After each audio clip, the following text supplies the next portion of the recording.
Welcome to Unscripted with Russo. For our podcast, we decided to explore the people behind the narratives. I'll introduce decision makers and influencers and find out the intimate story behind their rise to success. Hey everybody, welcome to Unscripted with Russo. I'm Ashley Russo, and I am being joined today by Lindsay Watson, co-founder of FIA NYC. And Lindsay and I have met a few years ago in the community. I'm actually wearing red today, Lindsay, because I believe one of the first ways we met was through the AHA, and both of us and our love for the American Heart Association, generally, but also locally. So I just thought that'd be a little shout out to how we met. So welcome to Unscripted. Awesome. Thank you. It's so cool to be here. I'm so honored. Thank you. Well, I want to get started and let people get to know a little bit about you. So tell us about where you grew up, your family structure, and sort of who was little Lindsay? I am from Southeastern Connecticut. I grew up in a small town, not too far from Mystic, the Coast Guard Academy. You know, we have a lot of small towns here, so we have to use the landmarks to kind of describe where we're from.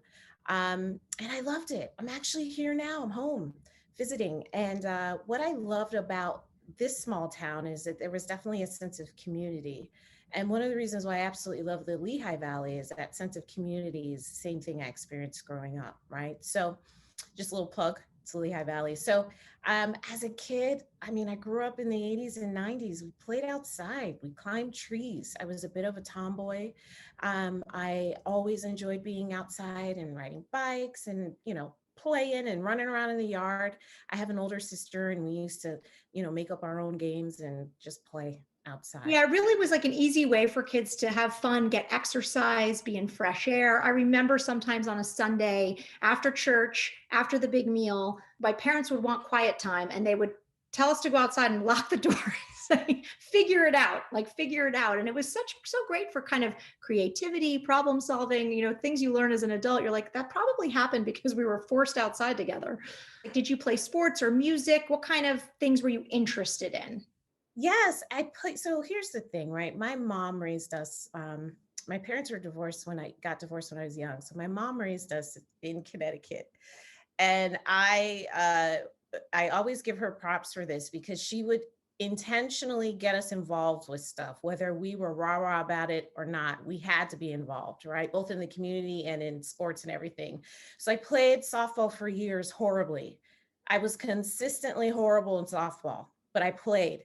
They let me on the team. I don't even know how I did it, but I played for years. And I gotta say, I played with some of the greatest players. One of the people I grew up with, she's the coach for the United States Naval Academy softball team and led them into championship. Like I played with great people, but I was just really bad. But my mom made sure I was consistent. So after a while, I realized that sports wasn't my thing, and I just loved music. Always been involved with music. I played handbells at my local church. I would sing in the choir. Oh, I love the handbells. That's like my favorite. It's so beautiful. It is. Not everybody knows about handbells, but it was, again, that community, right? We were like a family. We used to travel. We even went to England to perform. So with the handbell choir? Mm-hmm. That is awesome. There's just something about community. It's like concentrated greatness that's come from here. And I had great mentors and coaches. So yeah. So I decided that music was going to be my sport. And I started using that when I was in high school because I realized I just was not good at sports, right? And so I just joined chamber choir, concert choir. We sang, we traveled, around the area and performed. And we have a really great music program at the school system where I'm from. So that became my love, my passion, my sport, all wrapped up in one.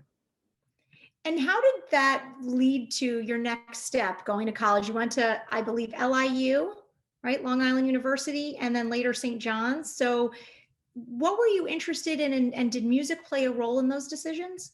Yes, it did. So interestingly enough, in the generation where I grew up, it was, you went to college, right? It was like the 4-year college, go into debt, you leave home kind of generation. So I like how you added that, go into debt. Yeah, I have so much respect for, like my niece and nephew's generation, the Gen Zers, right? They're smart with their money, and they realize they don't have to go in a whole bunch of debt. But at the time, that was kind of the thing. And so I decided that I wanted to experience the world. I've always loved diversity. And the small town where I'm from, there wasn't a whole lot of diversity. And so I decided not to apply to any colleges in Connecticut. So it was between New York, Delaware, and New Jersey. And so, yeah, I chose LIU.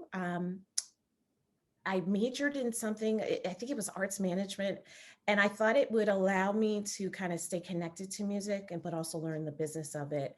And after a couple of years in, I realized that that major, I just had no passion in it, and it wasn't what I thought it was. So I ended up transferring to St. John's University. Fantastic experience. Absolutely loved not just the education, but again, that sense of community that was there.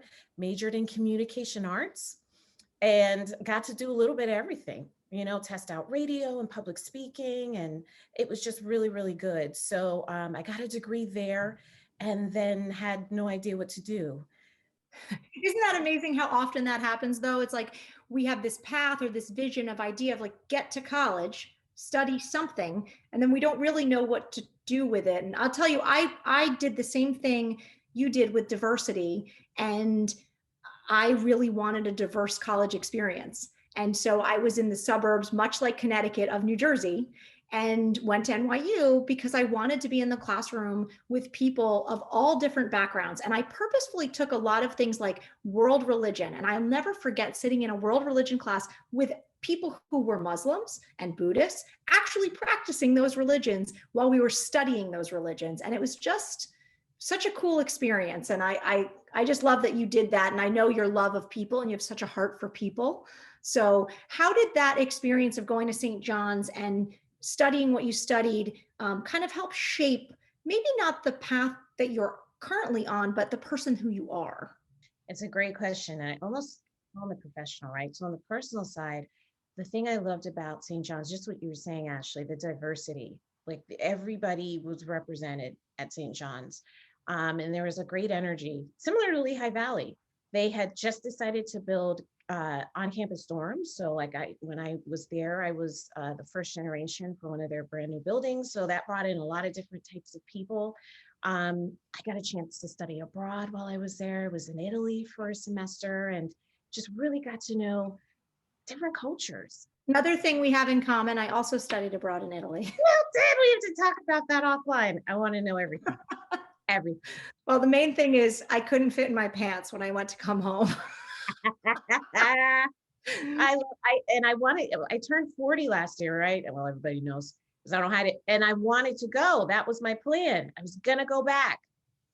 And then, the shutdown happened. And so that's TBD for now. But I loved the introduction to history, right? The culture is there and it's very strong. But I got to learn so much just about the history of the world. Yeah, so much of the origin of civilization. Yeah, totally different than our little baby country here, right? Like you don't get perspective on how young America is really until you travel and see what really ancient is. So yeah, I agree with that totally. Well, I'm going to take a quick break because I want to come back and talk about that aha moment of, I don't know what to do with my life, but what was the first step? And I want to talk a little bit about your career path and some lessons learned. So we'll be back with Lindsay Watson in just a minute. Any time of year, the Lehigh Valley is an exceptional place for food, drink, and entertainment. Whether you're cooling off from the summer heat at Dutch Springs or shopping for just the right kind of gift at Chris Kindle Market, you will make memories all year round. For more information on what the Lehigh Valley has to offer, check out Discover Lehigh Valley's website at discoverlehighvalley.com. Welcome back to Unscripted with Russo. I am here with my friend Lindsay Watson, and she has an amazing business that she's going to share with us in a little bit. But before we get to that, she's telling us about growing up, going to St. John's University, being into music, studying communications, graduating with a degree, and having no idea what to do. I think that probably sounds familiar to a lot of you listening out there. So Lindsay, tell us about how you got on. I always say, don't worry about getting on the path, just get on a path. And that change from the to I find to be very significant. And so tell me how you got on a path and where did that lead you? So I will say when I was at St. John's, two big things happened. One, I got introduced to so many different cultures and backgrounds. And you talked about, Ashley, religions, right? And I had friends of literally all different backgrounds, and it was amazing. And I found my faith in the Lord while I was at St. John's. And that's important for me because my relationship with God is a foundation for me. And the thing I loved about traveling and talking to different cultures is we all have our own foundations. We all have our own introduction to faith, whatever that may look like. And that's important because it gives us the opportunity to be connected already to something greater than what we can necessarily control and imagine in our own minds, which is helpful because when you're trying to figure out what your path is, you don't feel as though you're limited to just what you can do. You know, there's a community to support you. There are people around you that can help you. When I talk to candidates, when we're interviewing them, one of the things I'll share with them is if a client is looking for someone with a degree, oftentimes they're not just looking for a specific degree, but they're looking for the experience of 4 years being away from home, having to figure it out. So I try to encourage candidates, take the pressure off yourself. If you have a degree, but you don't know what to do, you still have something that's valuable there. You've got those years of experience, and that's valuable even to a hiring manager. So one of the things that happened for me when I got my degree and I said, Lord, now what? I got a job in customer service. And looking back, I can say it was the best job ever. It gave me the foundation, understanding how to communicate with companies, how to provide customer service, the importance of follow through, follow up, taking responsibility for your errors and your actions, and then growing from that. And that gave me such a foundational, platform to kind of launch from as I grew. And it didn't take long for me to realize, man, I really like connecting people to people and people to opportunities. Maybe HR is for me. I didn't know that about you. And I have to say, I've only recently really realized the value of an experience being in customer service. So whether that means you work in retail or you're, answering a phone for a company, I now have such an appreciation and almost feel like that's one of those things everyone should do for 6 months. I was just, I did a phone interview. I was interviewed by our local PBS yesterday. And one of the questions that was asked was, how can young people who don't know what the it is or the multiple it's is yet get started? And I said, I don't know if this is going to be a popular response, but find a way to serve, to help. And if you think about it, if you're helping someone, usually you're helping someone who's already accomplished X, Y, and Z. Well, then that puts you in the space in the audience of being able to absorb from them what they've learned, how they do what they do, learning what to do or what not to do, depending on the kind of example they provide. But it's still an opportunity to learn and grow. So customer service to me was that. And it was not only trained as to how to do it, but I got to put it to practice. And I literally, those skill sets I still use to this day. How did you make the transition from customer service to human resources, really, and what eventually became having your own staffing agency? But what was the in between? Yeah, it's a great question. I had a lot of support. I know I talk about community a lot, but I value my friends. I value my family. I value everybody who's kind of helped to pour into me.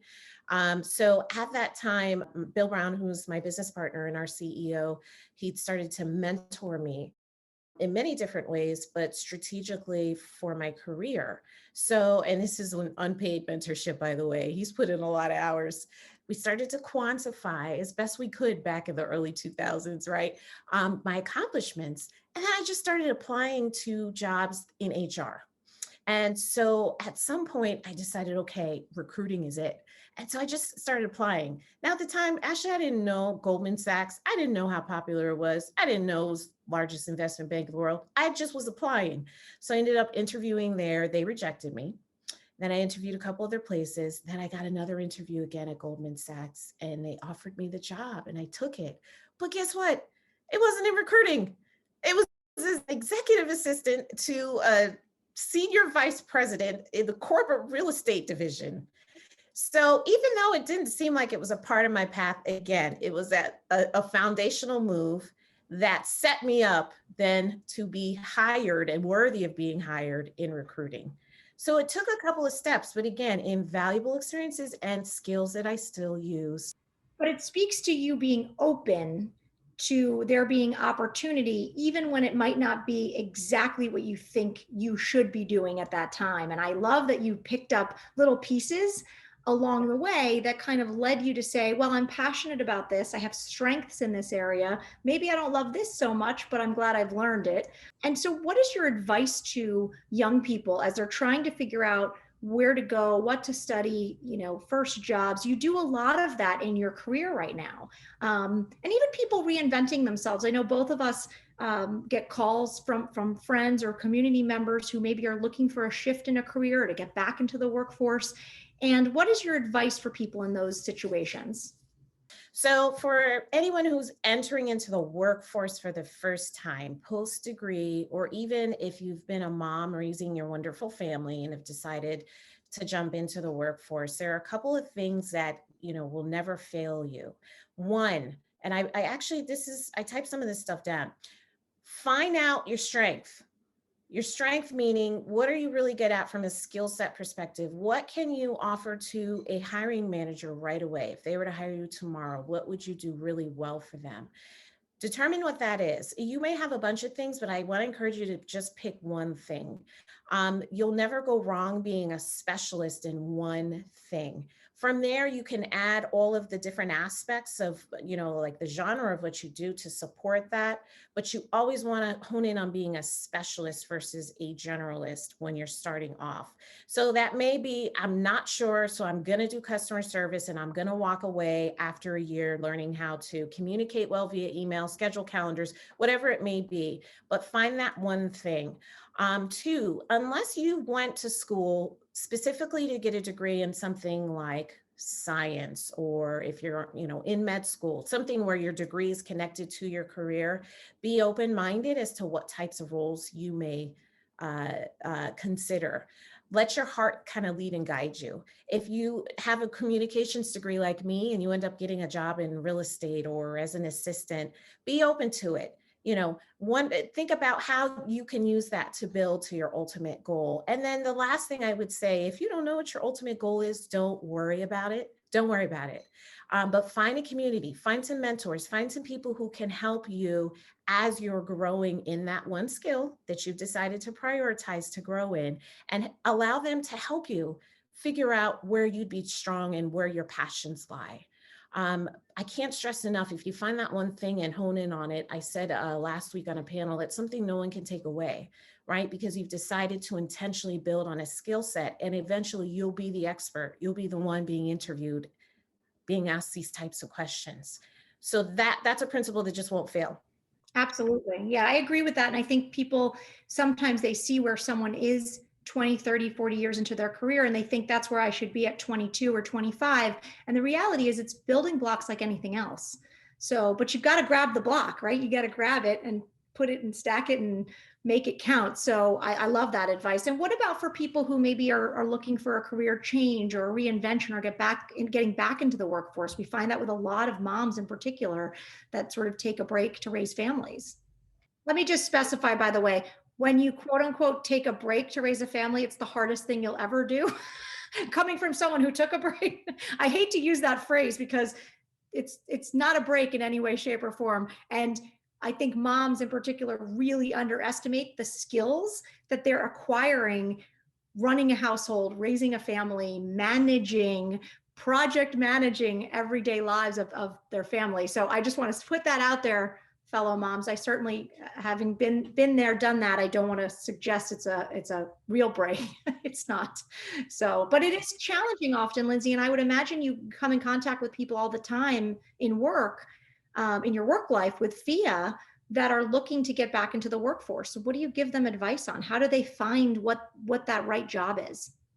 Yeah, some of the strongest candidates that we've had, our candidates have had very diverse backgrounds, and being a mom and raising a family most certainly there are transferable skill sets in there that you can apply to any role that you may be interested in. We have decided from our standpoint that we were going to focus in on helping candidates, even as we interview them, identify those things that are strong or that a hiring manager may respond well to. And so we do so by asking very specific questions to help to pull that out, because what we find is oftentimes candidates don't know the extent of their worth and value. They just don't know. All they do is work, work, work, but they don't take time to stop and assess how awesome they are. So oftentimes when we are speaking with any parent, mom or dad, who's been home raising their family, we'll walk through what they did prior to, if there was a history, what they've been doing during, and then what they're really looking for. And it really does come back to where are your strengths. So for example, and I want to be specific when I say where are your strengths. If I use me as an example, about 2 years ago, I decided to put together a resume to see what the heck I had to offer, right? Outside of being a business owner, I hadn't stopped and assessed. And what I realized is while I am a recruiter by trade, my real strength is connecting people to people opportunity. So that's business development. That's being able to identify how to a good relationship and then how to develop it, right? And so when I'm talking to any candidate who's like, oh man, I don't know what I have to offer, well, talk to me about this. How did you get this deal? Was there anything you were responsible for? How were you able to develop this relationship? And through the questions, we are able to get the answers. Okay, you're actually, maybe you're thinking you're good at this, but sales is really your strength. Or maybe you thought it was sales, but man, you seem to be really good with just maintaining relationships, and that's important in business. So we've got those value-based questions that we ask our candidates that help to extract. So I think what the way I'm answering your question is kind of by explaining what we do, but the real answer is find help. You can reach out to us. We offer career coaching services. Find someone who can help to extract your value so that you're not assuming or hoping or wishing, but that you actually know what you have to offer. And then from there, go ahead and apply to everything possible. And that's such great advice. And I think it's important for people to know that people like yourself, FIA NYC, you guys are available to really consult with people and coach them through what the next steps could be at any stage of their career. Something I think that I see underestimated a lot is community work and volunteerism. So you and I both do a lot in the community. Our paths have crossed. We got to know each other through our community work. And it's amazing to me how often I talk to someone and they've been volunteering at their church picnic for 20 years, or they, volunteer at a different place doing the fundraising raffle, and they don't associate those activities with skills.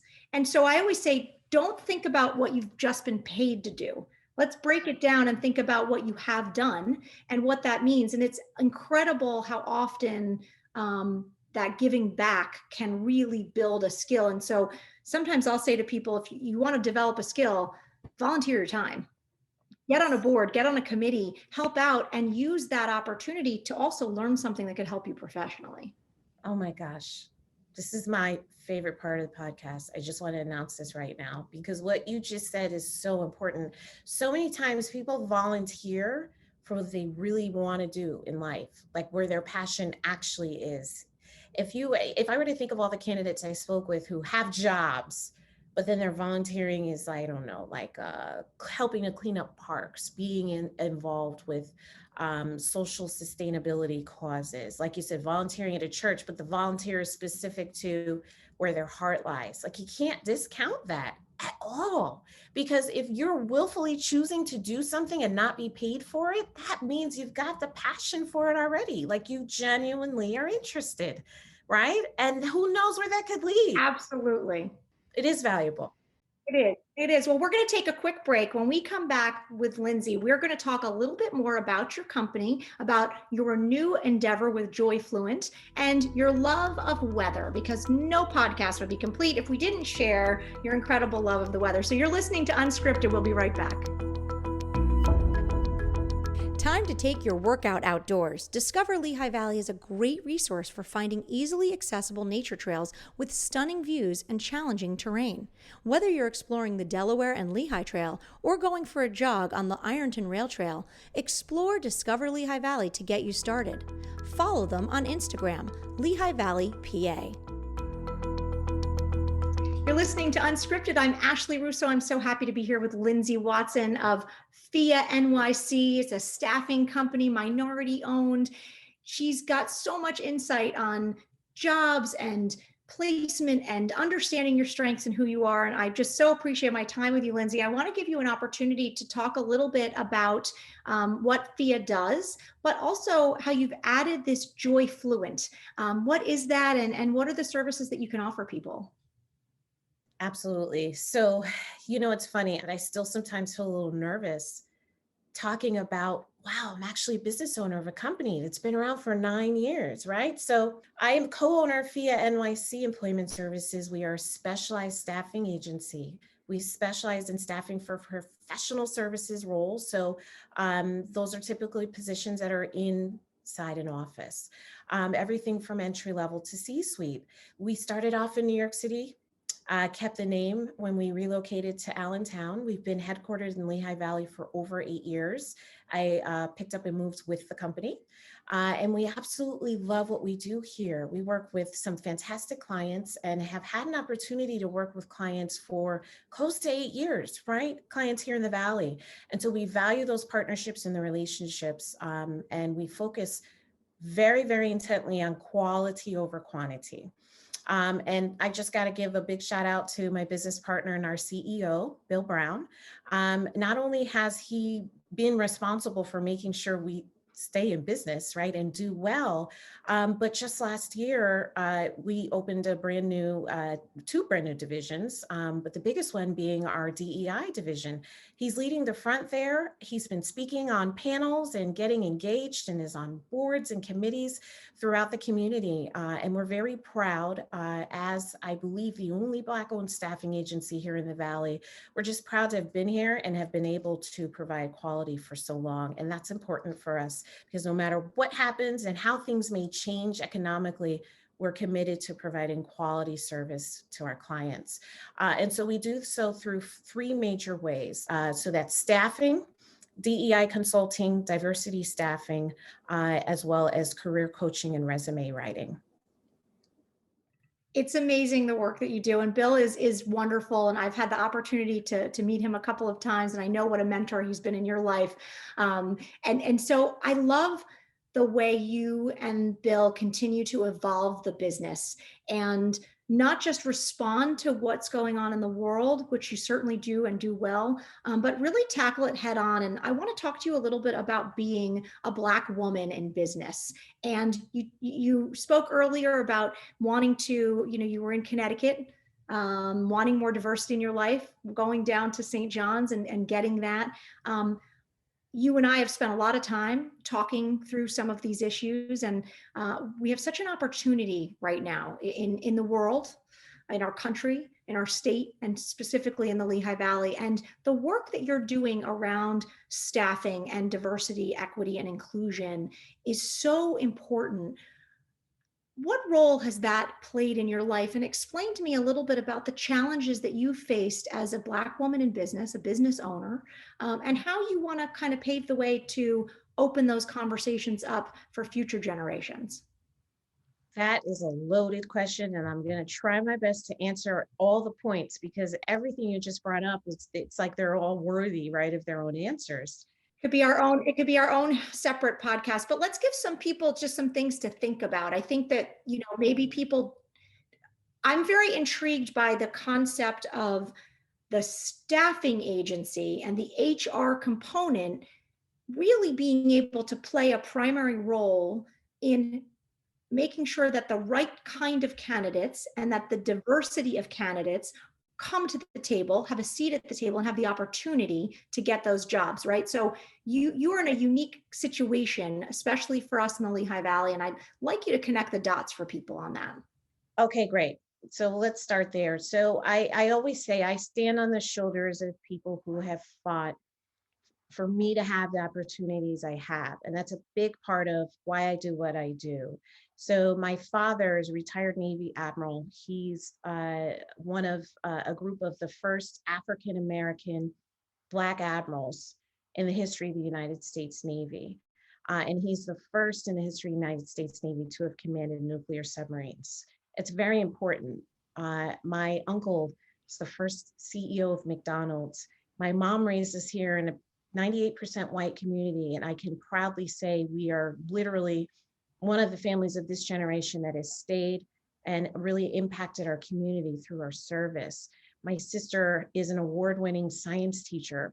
I've got a lot of shoulders that I'm standing on, and a lot of, it's not pressure, but I'm very aware that it's important that I, as a woman of color, when anyone asks me, why do you do what you do or how do you make it?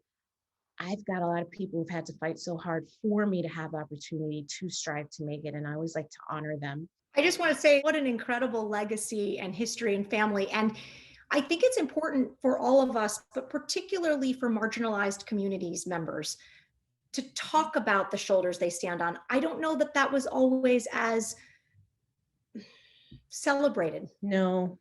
And I think we're starting to celebrate it and own, because the history, especially for African Americans, is so strong and bold and resilient. And to own that, I think, is really important. So I'm so glad you brought that up, because you do have an amazing history, and you're not alone in that. And let's, start to celebrate and own those pieces. And then you're building off of it in such a significant way. And that's why I like to bring it up, Ashley. You summarized it well. We've been so focused on working to achieve, but we have to make sure we take those intentional pauses to assess where we've come from, what we've accomplished, and where we're going. We have to do it. And being able to look back or to see whose shoulders you're standing on is so important. So when you ask about how are we doing from a diversity and a staffing perspective, I'll just kind of speak to, what's in my lane, right? So my business partner, he and I come from completely different backgrounds. He was born and raised in the city during the civil rights era himself, and I was born and raised in a primarily white community, and for the most part shielded and protected, and sometimes naive to the racism that had surrounded my family and I. But I gotta say, the blend of experiences and the conversations we have really has opened my eyes up to, we've all had our challenges. We've all had our challenges as people of color, specifically in corporate America, which is what I can speak to. We've all had our challenges, whether the racism was blatant, whether it was, more so closeted, whether I experienced sexism working in, different environments. But because I have all these shoulders I'm standing on, I don't know, there's just something in me that says, keep going, because my future, the nieces and the nephews and the godchildren and maybe even future children that I may have, need me to keep fighting and striving with what I have to work with, so that their push and their advocacy can be a little bit easier. And so it can at times be overwhelming to think, wow, you are a woman of color in business, and how do you do it? And people always ask. And what I just say is, I do my best to focus again on my skill set, my talent. I don't allow any assaults to consume me. Sometimes it takes some practice or talking to my community, but I refuse to be defined by just one thing. I'm a child of God first. I am a woman. I am a proud daughter and sister and auntie and godmother, and I'm a beautiful woman of color. And none of those are less valuable than the others, but it all comes together to identify who I am. So my encouragement for anyone who's working in corporate America, from anyone who has a diverse background, is make sure you know who you are, know why you are where you are, and have a community that can support you, so that if you do find challenges along the way, you won't be consumed or taken down by them. And keep that focus in front of you. Who's going to be standing on my shoulders as I'm doing this? Who am I doing this for? What am I fighting for? I feel that that's very, very important, especially for my people right now, especially in corporate America. That's one. But I want to answer the other side on the staffing part. So from a staffing perspective, we have historically staffed for all types of positions, and we've never, ever really intentionally been asked to staff for diversity until the past year. We went and got the certificates. We did everything we thought we needed to do because we thought that that's what companies wanted, but there was no true intentional push or desire. So we just focused on hiring quality staff. But in that, we brought in all kinds of folks. And I love to say this, our staffing history has been extremely diverse. We've literally touched on every category of who we've been able to help find work, because it's what we do, right? So now that companies are really being intentional and saying, okay, we're interested in not only learning more about diversity, but help us to figure out how we can bring in, attract, and retain diverse talent. That's where Mr. Brown leading the DEI consulting division, that's where we feel like we have our biggest value add. We're not just talking about DEI, we're living in a world where we're culturally diverse. And also from the staffing perspective, we know how to find great talent that's diverse, right? So for us, we're still focusing on quality, but now we have an opportunity to be more intentional in our recruiting efforts because companies are being intentional with who they want to bring in. And so once that happens, just as a wrap up, we also partner with companies to help them understand how to support a diverse culture, right? And we're not here to blame or to shout at anybody or make anyone feel bad, but we really are here to help to build that foundation of diversity, equity, and inclusion, and one that can stay, be retained, and grow and thrive.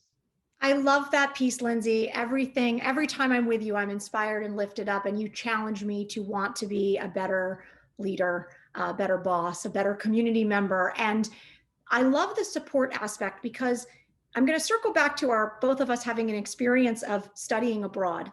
And for anyone who has had the opportunity to go somewhere that's different than where you grew up, and that can be anywhere. You grew up in the South, you go to the North, you go, it doesn't matter. You get an experience that you have to look at and say, what do I feel like in this? And what kind of support would help me feel like I'm a part of the culture while also still being uniquely me? Right. Yeah. So that's to me some of those life experiences. And it's great to say we want more diversity in a corporate workplace. But if we don't put the structure in place to sort of break down some of those, what might be cultural norms that are no longer particularly helpful or appropriate, but we're not even aware of, how can we support that diverse workforce? So I love that you guys are going the extra step. I'm so grateful you're here in the Lehigh Valley, and I just want to stay tuned and sort of see what's next. So thank you for all that you're doing. Oh, thank you. It's an honor. I just love this community. There's just such a special energy here in Lehigh Valley. There's something, and you could tell that everyone genuinely wants the community to thrive and be better. And, I've lived in 4 different states. You don't get that everywhere. And so we're honored to be here and to contribute as much as we can.